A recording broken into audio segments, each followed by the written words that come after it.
یہ کوئی عام ستون نہیں تھا، یہ وہ تنا تھا جس نے اللہ کے حبیب صلی اللہ علیہ وآلہ وسلم کی قربت کو محسوس کیا تھا۔ اس نے نبی پاک صلی اللہ علیہ وآلہ وسلم کے کلمات کو اپنے وجود میں سمیٹا تھا، اور جب جدائی کا لمحہ آیا تو ایک بے جان لکڑی بھی اشکبار ہو گئی۔ السلام علیکم ورحمۃ اللہ وبرکاتہ۔ یقیناً یہ واقعہ رسول رحمت محبوب خدا حضرت محمد مصطفیٰ صلی اللہ علیہ وآلہ وسلم کی محبت اور رحمت عالم کی ایک نہایت دل کو چھو لینے والی جھلک ہے۔ آئیے اس روحانی واقعے کو خوبصورت اور مؤثر انداز میں بیان کرتے ہیں۔ استوانہ حنانہ کا درد بھرا رونا۔ مدینہ کی مسجد نبی صلی اللہ علیہ وآلہ وسلم کے سادہ سے ماحول میں جب بھی اللہ کے رسول صلی اللہ علیہ وآلہ وسلم خطبہ دیتے تو ایک کھجور کا تنا استوانہ حنانہ آپ صلی اللہ علیہ وسلم کا سہارا بنتا۔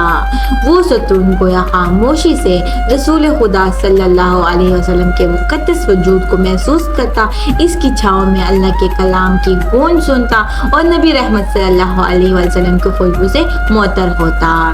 پھر ایک دن صحابہ رضی اللہ تعالیٰ عنہ نے عرض کیا، یا رسول اللہ صلی اللہ علیہ وآلہ وسلم، ہم آپ کے لیے ایک نیا ممبر بنواتے ہیں تاکہ آپ بلند ہو کر سب کو واضح طور پر خطاب فرما سکیں۔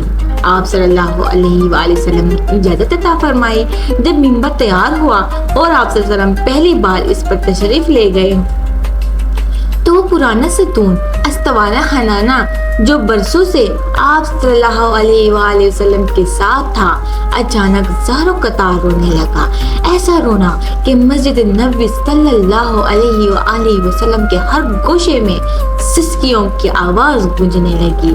صحابہ کرام حیرت سے دیکھنے لگے کہ ایک بے جان تنا اتنا تڑپ کر کیسے رو رہا ہے۔ یہ صرف جدائی کا درد تھا، اس ہستی سے جدائی جس کے قریب رہنے کا شرف اسے نصیب تھا۔ رسول صلی اللہ علیہ وآلہ وسلم ممبر سے نیچے تشریف لائے، اس ستون کو گلے لگایا اور اس پر اپنا دست مبارک پھیرا اور وہ تنا خاموش ہو گیا۔ یہ کوئی معمولی واقعہ نہیں بلکہ ایک بے جان چیز ہی رسول خدا صلی اللہ علیہ وآلہ وسلم سے محبت کا زندہ ثبوت ہے۔ جب بے جان ستون آپ صلی اللہ علیہ وسلم کی جدائی میں اشک بار ہو گیا تو ہم جو صاحب دل ہیں، کیا ہم نے اپنے دلوں میں آپ صلی اللہ علیہ وسلم کی محبت بسائی ہے؟